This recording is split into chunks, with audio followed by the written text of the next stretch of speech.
YouTube class में आपका हार्दिक स्वागत। मैं डॉक्टर ओमपुरी स्वामी, सहायक प्रोफेसर भूगोल। प्रिय विद्यार्थियों, आज हम इस क्लास में राजस्थान की प्रसिद्ध गरासिया जनजाति की सामाजिक सांस्कृतिक जीवनी पर प्रकाश डालेंगे। राजस्थान में भील, मीणा के बाद यह प्रमुख जनजाति है। कुल जनजातियों में 2.5% योगदान यानी 2.5% योगदान इस जनजाति का माना जाता है।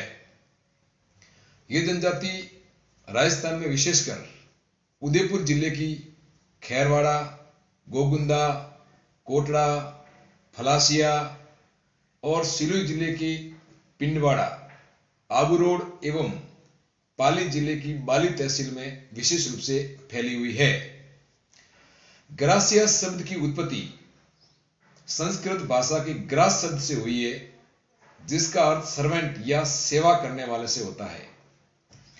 ग्रासिया जनजाति के लोग स्वयं चौहान वंश से अपनी उत्पत्ति मानते हैं, यानी चौहान राजपूत वंश से इनकी उत्पत्ति बताई गई है और इनके गोत्र की उत्पत्ति बप्पा रावल के संतानों से मानी गई है। इनमें सोलंकी, चौहान, वल्दिया, डामोर, इसके अलावा हिरावत आदि गोत्र होते हैं। इनके गोत्र भील और मीणाओं की जनजाति से भी मिलते जुलते हैं। इनका सामाजिक जीवन दूसरी जातियों से थोड़ा अलग है। शारीरिक रूप से ये मीडियम कदकाठी के होते हैं। स्त्री पुरुष गेहूं रंग के होते हैं। इसके अलावा ये कच्चे मकान और घास फूस की झोपड़ियां बना के रहते हैं। इनके घर को गैर कहते हैं। इनके अधिकांश निवास पहाड़ी ढलान वाले भागों में होते हैं। ज्यादातर ये जनजाति पहाड़ी भागों में निवास करती है। मैदानी भागों में इनका निवास लगभग नगण्य सा है। ग्रासिया जनजाति के जो गांव होते हैं वो एक ही परिवार के, एक ही पितृसत्तात्मक परिवार के होते हैं और उसके गांव को फलिया कहते हैं। फलिया नाम से जाना जाता है। ये लोग प्राय कबीले में रहते हैं। इनकी सामाजिक जीवन में विवाह का एक अलग प्रचलन है। विवाह इनमें कई प्रकार के पाए जाते हैं, जैसा कि मोरबंदिया विवाह। इससे तात्पर्य है अग्नि संस्कार और फेरे के फलस्वरूप जो विवाह संपन्न होता है उसको मोरबंदिया विवाह के नाम से जानते हैं। दूसरा जो विवाह होता है वो होता है पहरावना विवाह।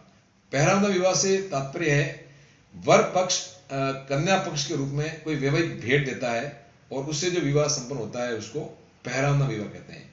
सेवा विवाह में क्या होता है, वर वधु पक्ष के वहां कई वर्षों तक कार्य करता है, जमाई के रूप में रहता है और उसके बाद उसकी शादी होती है तो उसको बोलते हैं सेवा विवाह के नाम से जानते हैं।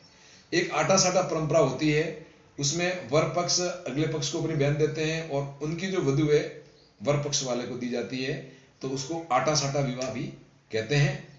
इसके अलावा माता विवाह होता है। माता विवाह क्या होता है कि विवाहिक जो स्त्री होती है, विवाहिक स्त्री किसी प्रेमी के साथ या अपने किसी दूसरे रिश्तेदार के साथ भागकर शादी करती है तो उसको माता विवाह भी कहते हैं। इसके अलावा उसमें नाता विवाह भी होता है। माता विवाह के अलावा नाता विवाह होता है।